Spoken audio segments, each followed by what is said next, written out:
Hello out there, scientists. Today we are going to be talking about energy and more specifically circuits and conductors. So, what is a conductor? What is an insulator? And will it complete the circuit? That's what we're talking about today. Before we get too far into our video, though, I want to remind you that you have to open a new tab for FOSS before you begin. So you will have gotten this video with this slideshow, so in Google Classroom, but you will also need to open a new tab.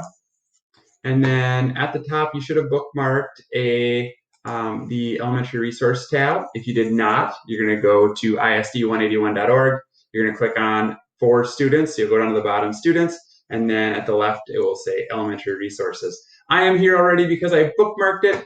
If you did not bookmark it, once you get here, simply grab this triangle or whatever. They might have a lock there on your screen. Drag that right into your bookmark bar. I already have it there, so I don't need to do that, but there it is.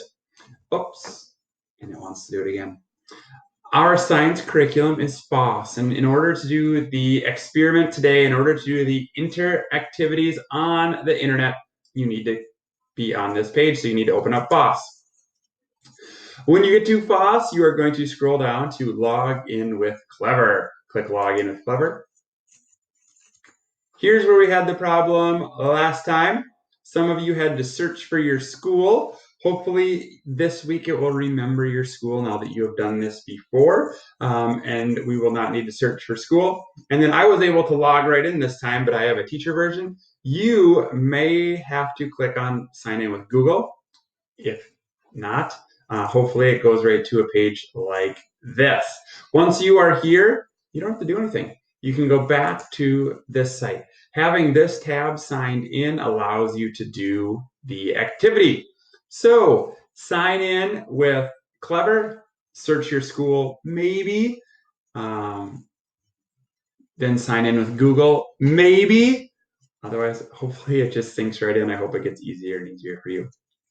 Friends, then I'm going to start presenting this slide. So I'm going to hit present and I'm going to arrow through. So conductors and circuits. So I'm going to move me out of the way here so you can see the screen a little bit better. What does a light bulb do in an electric circuit? Well, what does it do? So we have a closed circuit here. We have both parts of the battery. We have both parts of the light bulb touching. We have closed the circuit. The light will turn on. What does the light bulb do? It turns on. That's the action. What does a motor do in electric circuits? And you will see this in our activity, our interactivity today. You will see this motor spin. I know when I was a kid, I'd always take apart those RC cars and pull the motors out. And then I would connect the wires to batteries. I'm not telling you to do that. That's what I would do. And I would love to watch the motor spin. I know that RC cars have changed a lot. If you do that, please have an adult with you. So in order to investigate what a motor does in an electric circuit, you will need one motor, that's this, and one D-cell battery, and that is there. Remember that a D-cell battery is what is storing energy. Batteries store energy. And that was actually the next item. What does the motor do? It is storing the electricity. And then, it's asking about the motor. What does the motor do? The motor will spin. It has a moving shaft, and that's at the top. And it will spin, and the evidence of energy is when it starts to spin around. Any object in motion has energy. Okay, in order for it to be moving, it had to have energy. This is what students are doing in the classroom, so I just wanted to show you that, but it's going to be very similar to what you see that we get to do in the distance learning world. But I did want you to see this in case I steal any pictures for the quiz on Friday. Be ready for that. All right, so you're going to place your D-cell in, you're going to put your motor in, and then you're going to have your wires. This is a circuit base. When everything is connected together, it will complete the circuit. All right, one component, and you're going to be working with this, is a switch. All right, this is a new component. Notice when it is up in the air that our circuit is not connected. So our circuit is broken because it's up in the air. When it is closed, we now can have current flow through that. So open circuits do not allow the light to turn on or the motor to spin. When it is closed, it allows it to spin. Just like your light switch in your house, when you turn that up, it closes the circuit and your lights come on. When you flip it down, it opens the circuit and your lights go off.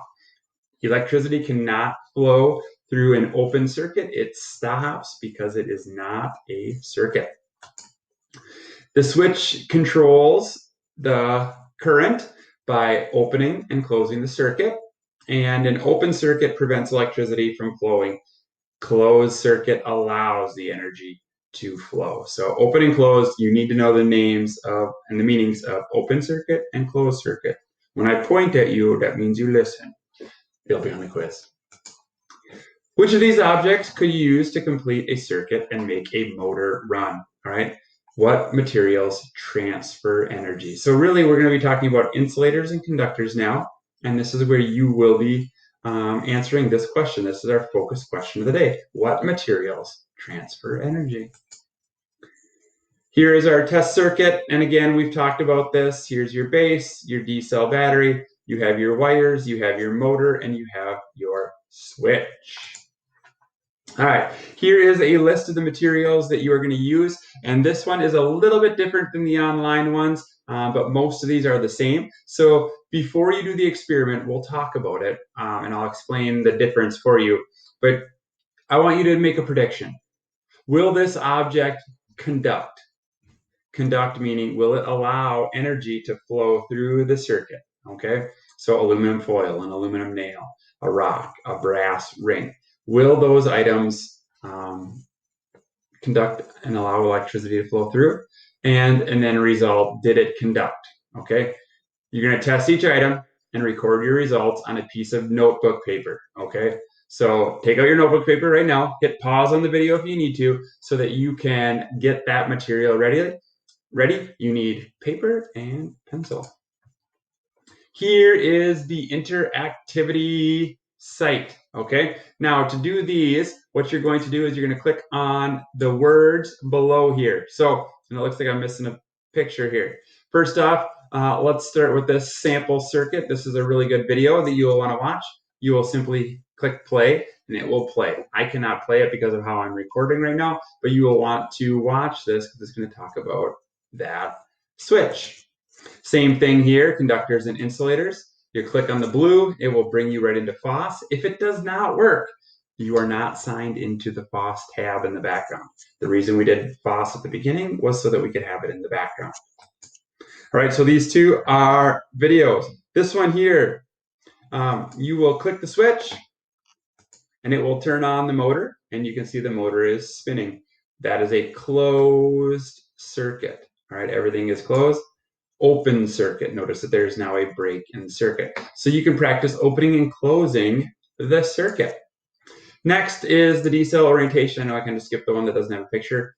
It will have a picture for you. I don't know why it didn't load for me right now. I'm going to fix that. Only one of these will allow the light to work. Notice this is showing you how to connect two D-cell batteries. All right. Batteries have a positive and a negative, and you probably would see that if you look closely at a battery. If you have a battery at home, take a moment, pause this video, go take a look. You will see a plus sign on one side and a negative sign on the other side. And how do those line up when you have more than one? Click the red button to see which one of these, and only one, will work. This will be a quiz question. So make sure that you are trying this one out and remember which one of these works. Lastly, conductor detector, and this is the best part of this show. Click on the blue and it will bring you here. I'm going to move me out of the way. Now, here is where you want to have your scratch paper, and I'm going to make this a little bit smaller, maybe. Nope. Try this one more time. There we go, so you can see it a little bit better. When I hover over an item, it'll tell you what it is. So this is a cloth covered button. I will click it, and you kind of have to go around the base of the circuit. You're going to put this to both wires, click it into place, cloth covered button, and nothing happened. So on your notebook paper, you would write cloth covered button. All right. Now, before we did this, we should have made a guess. Will this I made not just a guess, a prediction, an educated guess based on what we know from the past. And so I would have said, nope, it's made of cloth. I don't think that is going to work. That is definitely an insulator, not a conductor. So is it a conductor? No. How about a nail? So I click on the nail and drag it over. Sometimes it gets a little tricky. Click it over, click it in. Now it's clicked in. Yes, it will. And so again, I get so excited that I forget to make my prediction, but my prediction is nail. Will it make the motor go? Yes, it will. Click it into place. Sure enough, it spins. So nail, is it a conductor? Yes, conductor. Very nice job. Put that in on your notebook. And again, and it gets a little bit clumsy trying to put things away. Click it into place. How about cardboard? Make a prediction. Will cardboard be a conductor? I don't think it will be. Put it on there, check it out. I'm not going to do it. You get to try it out. I don't want to give you all the answers. Again, sometimes it gets a little bit tricky to put things away on here, but click it into place and away it goes. So please click through all of these items, all right, and see if they are conductors. That's going to be super fun. These will be on the test, not all of them, just a couple of them. So try them out, write them in your notebook. You can always use them on the quiz on Friday. So that is fun. You get to see if it is a conductor. Conductors turn the motor on. Insulators do not allow electricity to flow through. So that's conductor, conductor, detector, my favorite one. There it came in. That picture was weird. If you don't have the pictures, click on your screen one more time. Then it will pop in. All right. So what were your results? Stop and think. What were your results? You have them all on your paper. Which items were conductors? Which items allowed electricity to flow through? That is a conductor. And which items did not? They did not turn the motor on. Then they are an insulator. All right. And I just kind of mentioned that. Conductors, they allow the current to flow. An insulator does not. Is the plastic straw a conductor or an insulator? What about the steel nail? Two examples, they are in your notebook. Please take a look, make sure you have those two hint down. Alrighty, now let's make two columns, conductors and insulators. So on your notebook paper, you might have to get a new sheet, flip it over, whatever you got to do. You are in charge of your learning. I believe in you. You can do it. You're doing great. Let's put all of the conductors in one, and let's put all the insulators in another. What do you notice about all the conductors? What do you notice about all the insulators? Okay, I'm going to give you just a moment to do that. Then I want you to stop and think. So I'll go ahead and hit pause in the video, write everything down, and then I want you to stop and think. What is similar about all of the conductors? Hit pause, get your thoughts together, get everything organized, and then when you are ready, hit play. Alrighty, welcome back. Thank you for hitting pause and organizing your conductors and insulators. I am hoping that you notice that all metals are the ones that conduct an electric current. So if you had the motor spin, the motor turned on, it was spinning around, it was a metal, and the metals conduct electric current. Alrighty, so let's just review our vocabulary. We talked about a motor. That's a device that produces motion from electricity. All right, now I got to jump ahead. Motion, observable evidence of energy. Motion is what you see. You see the light come on, you see the motor spin. A switch. The switch is a component that opens and closes the circuit. This controls the flow of electricity.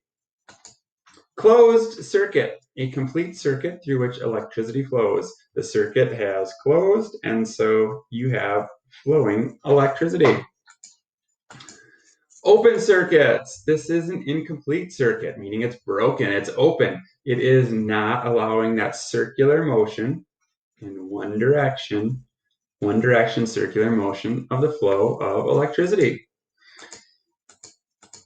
Conductors. This is an object that makes a closed circuit. It basically blocks electricity from flowing through. And lastly, an insulator, an object that does not make a closed circuit. It does not allow electric current to flow through. A material that conducts electric current would be a metal. And I actually think I misspoke earlier, so I do apologize. Conductors allow the circuit to be closed, which does allow electric current to flow through.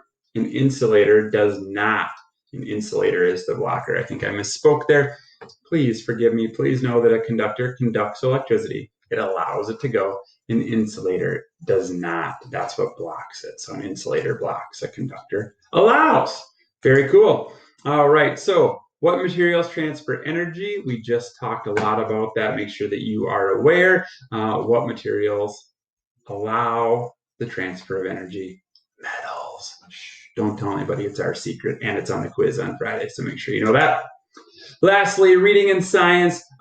This one's super good. Talks a lot about motion, sound, and energy at work. It gets into some of the household appliances that you have and how they work at home. So please read this.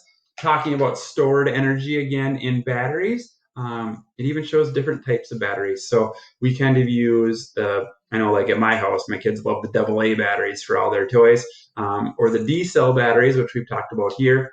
But they have some really tiny batteries in the book, and then even some bigger, larger batteries, some batteries that are big enough to even power a car. And so these book pages will talk about those, which is pretty great. When you click on these, it'll be pages 8 through 12. It will load up the text, and remember, this is super hard to read, and you're going to use your eyes like I do there, and you're going to go crazy. If you hit the little magnifying glass with a plus sign, you can zoom in and you can see and be able to read everything that you need to read about energy sources. Again, if this is not working, you need to have FOSS running in the background. You just sign in with Clever. You might have to choose a school. You might have to then click sign in with Google, and away you go, as long as this is running in the background. Remember, your elementary school is what you will search and what you will find. So I hope you enjoy that slideshow. You have full access to it, so you can click and navigate everything. If you want to make the slides bigger, you hit present, and it will present the slides. Escape, ESC, will make it go smaller, or you can hit exit on the bottom. ESC is on your keyboard to make it go back to this format. I hope you found this to be enjoyable. The online experience is super fun, so make sure that you get signed in so that you can test all of these materials and then organize them. Insulators and conductors. Have the best science day, fourth graders. You're awesome. Keep it up.